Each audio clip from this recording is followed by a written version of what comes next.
Sikap Pak Prabowo yang sering menuding para pengkritiknya sebagai antek asing ini kembali menjadi sorotan hangat, guys. Pasalnya, tudingan Pak Prabowo itu selain tuduhan tanpa dasar, juga diduga merupakan bentuk playing victim yang terkesan manipulatif. Nah, hal itu dibongkar oleh wartawan Tempo dalam tayangan bocor alus dilihat pada Minggu 22 Februari. Nah, selengkapnya mari kita simak tayangan berikut. Omongan Prabowo gitu ya yang begitu sering soal antek asing, ternyata di sekitarnya pun penuh dengan orang asing.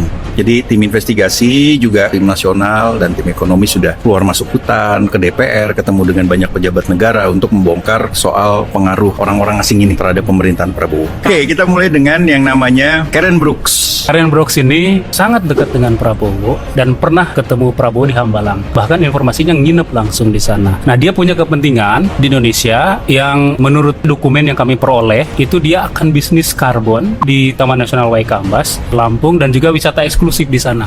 Ternyata ada udang di balik batu itu. Ternyata ada pengaruh Karen Brooks untuk mengubah aturan Perpres 98 ke 1110. Tapi kan bukan cuma Prabowo yang dilobi dong. Ini kan kaitannya juga dengan buahnya. Betul. Ya, Raja Juli Antoni.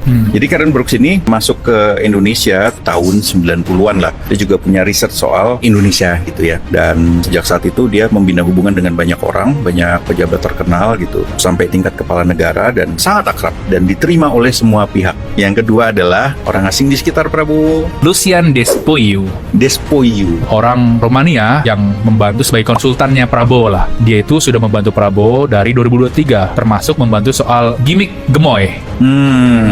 Dia yang menghasilkan itu? Betul, jadi narasumber cerita bahwa dia menghasilkan gimmick gemoy itu dan dianggap respons netizen atau masyarakat di internet itu cukup bagus. Kenapa di internet? Karena Lucian ini membuat survei berdasarkan hasil pengguna internet di Indonesia. Jadi dia itu cepatlah Pram survei-survei dibandingkan lembaga survei yang lain. Gampang kok di Google juga keluar namanya Lucian Despoiu. Dia itu CEO Mayoritas dan CEO Impactum. Memang Lucian itu beberapa kali hadir ketika Prabowo menggelar rapat terbatas ataupun rapat besar di sana. Dan di Hambalang, Sen. Di Hambalang juga. Dan lagi-lagi Lucian itu memberikan masukan. Dan gue dapat informasi juga bahwa ketika Prabowo melakukan perombakan kabinet, Prabowo itu berdiskusi sama Lucian.